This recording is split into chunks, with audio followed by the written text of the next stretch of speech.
We're continuing our group adventure through the Owyhee Canyonlands. In the second episode, we explore more stunning landscapes, dramatic vistas, and picturesque campsites, all nestled deep within the Canyonlands.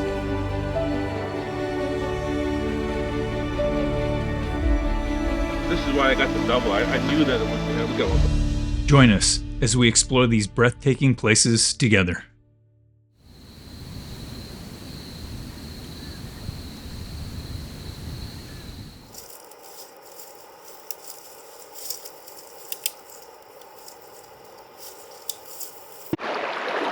Well, it is, you know what? I don't even know what day it is anymore. I think it is Sunday, and we're at Birch Creek. I'm waiting out across the river a little ways here because I'm going to try and fish this spot near the point where we used to cross the river.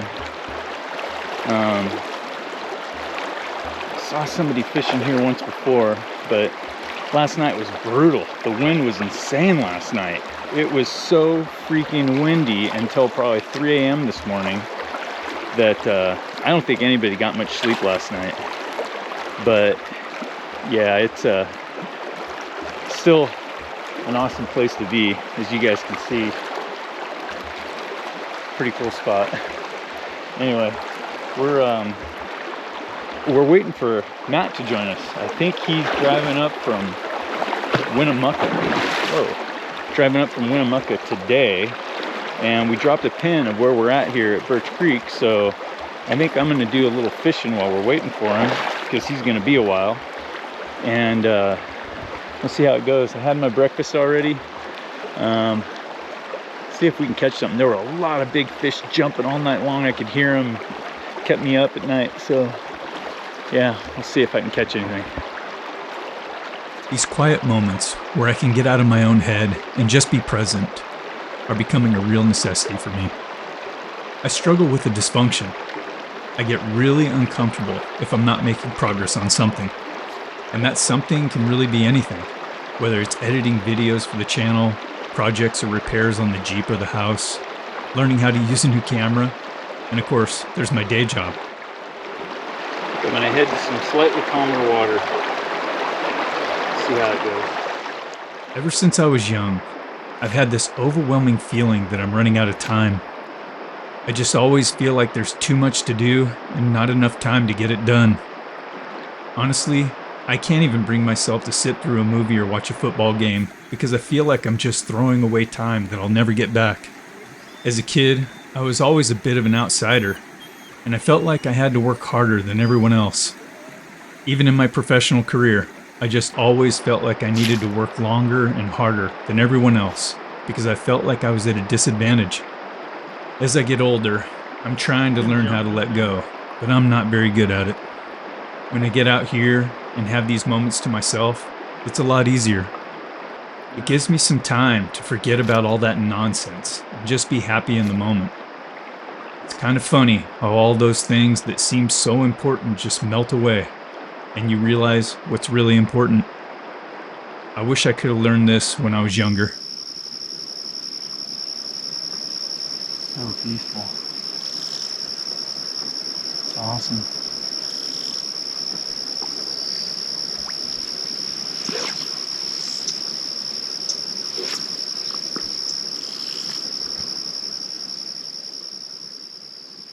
Muddy bottom? A little bit, and then if you get out past me, it's a little bit slippery, but you could easily jump in and swim it, no problem. I'm in barefoot. Oh, okay.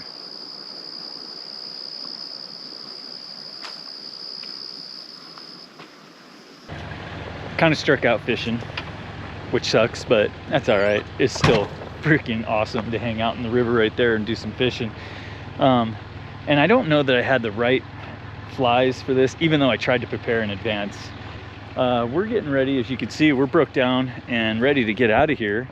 Dogs are a bit of a mess. I gotta clean them up before they get in the Jeep. Kai, are you a mess? I think you're a mess. Cooper, are you a mess? Cooper, hey buddy, are you a mess? You looking for a spot to poop? Yeah, oh, pee, okay. This is actually the busiest I've ever seen Birch Creek. You can see there's a truck here with a tent. There's a guy down there in a blue thing camped, and then there's another one way down there at the end. And actually, I think there's 2 people down in that group. I have never actually seen people out here before. Every time I've been here, it's been dead and empty. So it's kind of a trip to see this many people. Something else we ran into is the place we used to actually cross the river and drive through the river. There's a sign there now that says no 4-wheel drives, no vehicles beyond this point, and they're trying to preserve that area for soil and habitat. So no more crossing the river there, I guess, which is crazy to me because that was a cool trail. And it might have something to do with the fact that the last time we did that and tried to drive north over there, the road had collapsed off into the river, so you can't actually get north too far anyway, more than about maybe a couple miles. So that's closed off now, and we're gonna go out and meet Matt out on the highway. We've got about an hour of trail to do before we get out to the highway. Hopefully we arrive about the same time as Matt does, and then we'll hook up and actually try to make our way to the north end and have some more fun. So here it is. Here's a YouTuber in the right wild. now I'm a YouTuber. We catch and it. Look at that. He's doing a video of me doing a video of me, or something like that. Yes, I don't know. I don't even know what to say.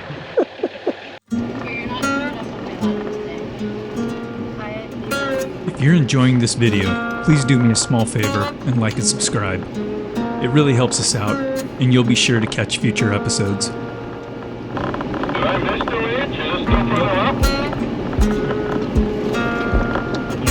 It's a little further up.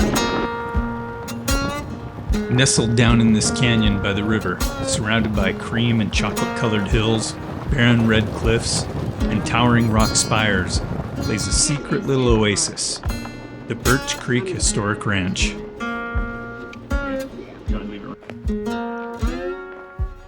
This was established in the early 1900s by a Basque sheepherder and a West Virginia cattle rancher.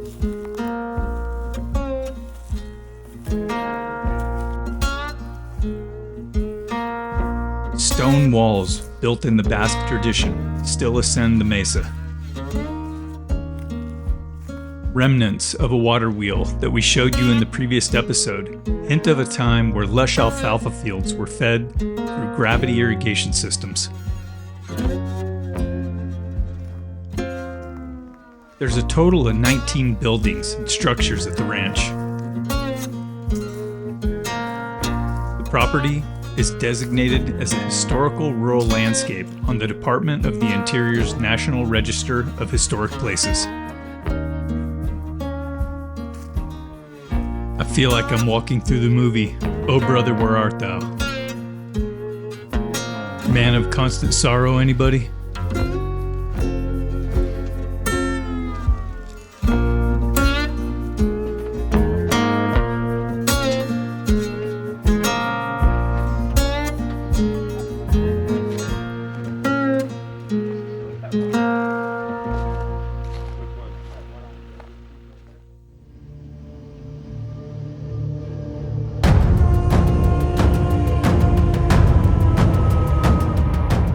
Jordan Craters is a volcanic field covering 27 square miles with opaline basalt.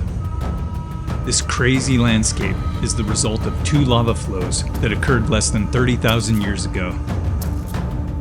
The lava field includes craters, lava tubes, and pahoehoe, which is a Hawaiian term meaning ropey, describing the smooth, billowy lava flows.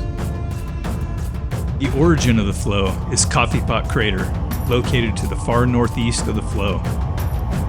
You can walk around Coffee Pot to explore the side pits, tubes, and caves. The path down into the crater descends about 150 feet. Seeing Weston scramble around on this small section of the lava field provides a sense of scale to these smaller volcanic vents.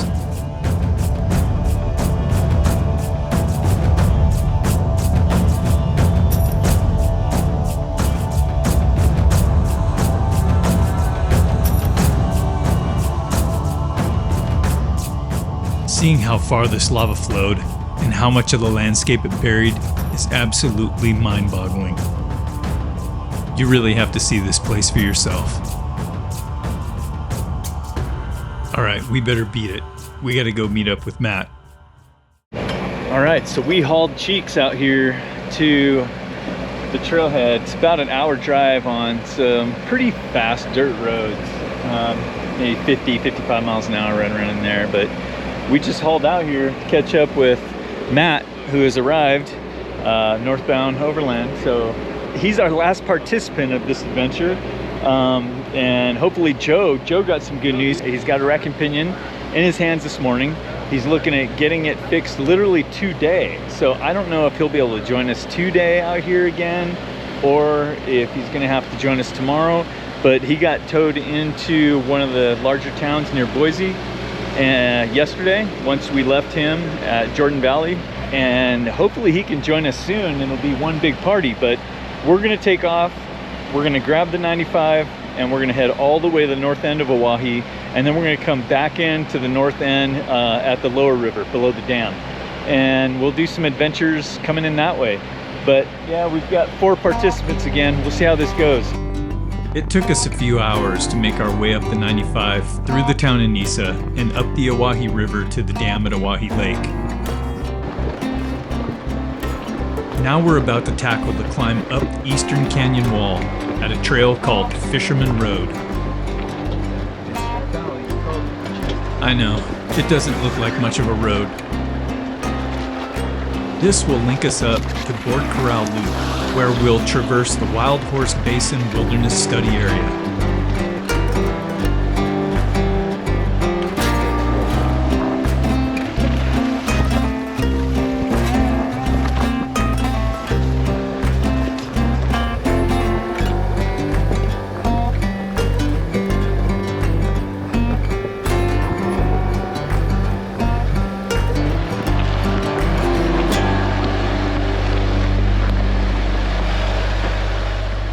By the way, Fisherman Road, it's not for the faint of heart. There are no guardrails, but if you trust your driving and you can muster the courage, the views are worth it.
The Jeeps are working hard up this steep climb in the heat.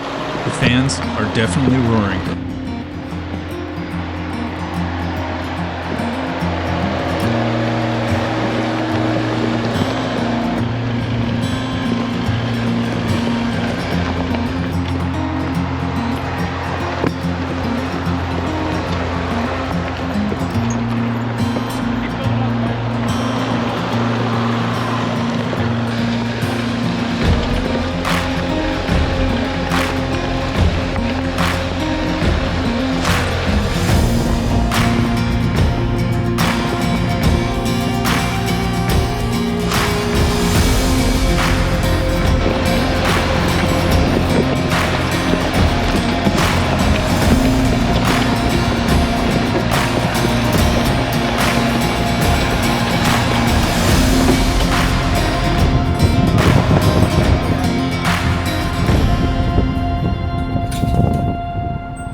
Always remember to leave these gates how you found them when passing through.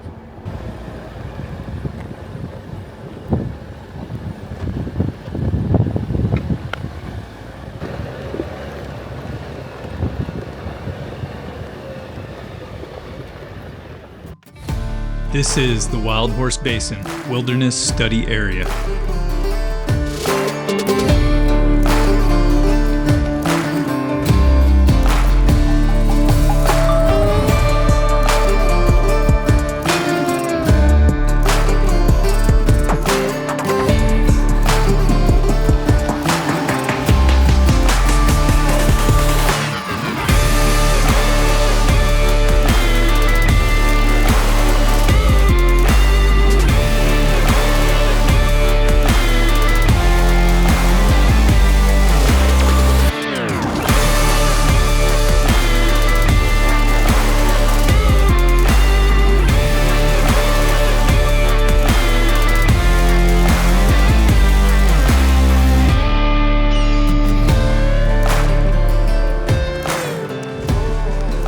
In the distance is Three Fingers Rock. Our friend Ivy likes to call it Three Nubs.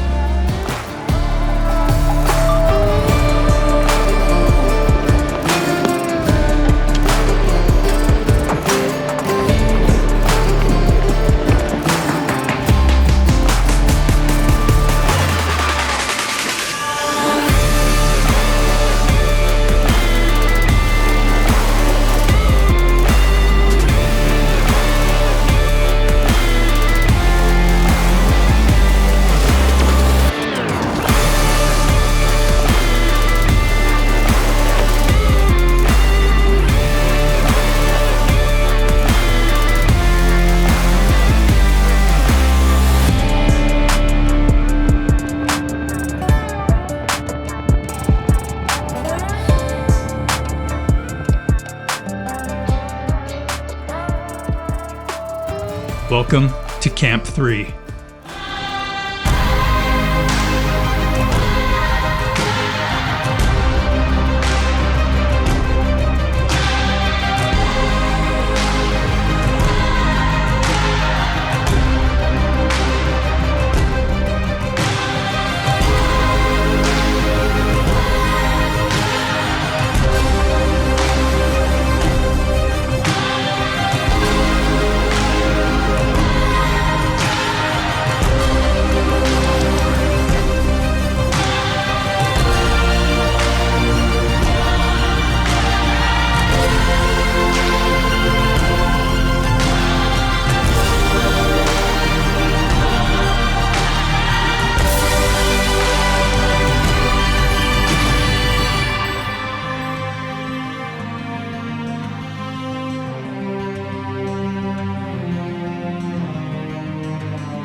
I'm just sitting here with my buddies back there and my dogs in Owyhee Wilderness. We're getting ready to eat, make something and camp. And I've got a nice little beer here thanks to my buddy Matt, who picked some stuff up on his way out here. And I got a little table here to set my beer on. And I got this crazy view. Let me show it to you guys. Now all I need is something to kick my feet up on here. Got Kaya sitting here on the cliff with me. And yeah, things could be worse. I don't want that responsibility. Pretty cool. Neville, what is this? This is Korean style ribs. Korean style ribs. Marinade. Oh, baby. These are a little bit thicker than I wanted them to be. They'll just have to cook a little bit longer, but they'll be good. Oh, baby. Noel, what are you making, honey? This is Japanese fried rice to go with the Korean short ribs. Oh, baby. And lettuce wrap. Oh, yeah, lettuce wraps. What? This is Asian night on the trail. Oh, this is awesome. Man, it's good stuff. Neville, you're the Korean rib master. It's easy to make. Yeah? It's easy to transport. This group is just awesome. The way everyone comes together to make an awesome dinner is amazing. This is why I got the double. Just because we're in the middle of nowhere doesn't mean we don't have amazing meals. I think I actually gained weight when we overland. The only thing missing with this perfect situation is Joe and Ivy. I sure hope they can catch up with us soon. Chicken lettuce wraps and Japanese stir-fried rice. Made by us. Made with love. Made with love. Oh yeah. Oh. And it's not windy and it's not cold. No. Don't jinx us, bro. And it's not buggy. I was about to say, we're not running around. Yeah. Dude, was that hilarious or what? We were literally walking around as we ate because the bugs would stop. So bad. They were so bad. Definitely 8 at least 10. Oh, for sure. At least. That you know of. Extra protein. Extra protein. We put in some miles today. This was one of the heavy driving days, but we wheeled through some amazing terrain and incredible views. And then there's this campsite. Can Joe pick 'em or what? As we'd crested the hill, we were actually concerned about the wind up here, but there isn't even a breeze right now. And because we're not on the river tonight, there are no bugs either. So far, I think this might be the best campsite of the trip. These Bigfoot stories from this forest. Oh, God. That's what I was going to say. What was the name of that damn All right, so forest? now I need to Google, what does Bigfoot sound like? No, like you have something near your. Yeah, this is a mountain lion. Yeah, it's not like a. Like a cat. Yeah. Some of the stuff we talk about at camp is hilarious. Seeing this place is amazing. Seeing it with friends is so much better. It warms my heart that Brian has his son Weston here to share this. I'm really glad he came along. There's so much more adventure ahead. Subscribe and join us as we discover more hidden gems, share more laughs around the camp, and create memories together.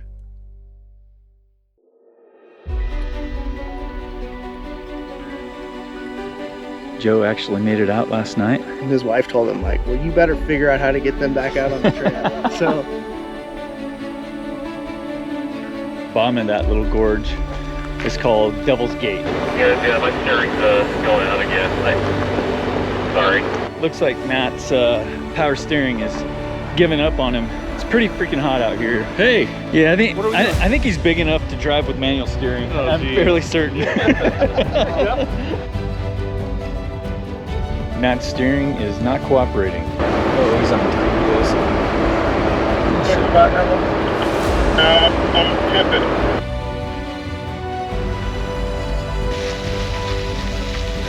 No power steering on this trail would have been pretty horrible. Just bums me out when we lose someone on the trail.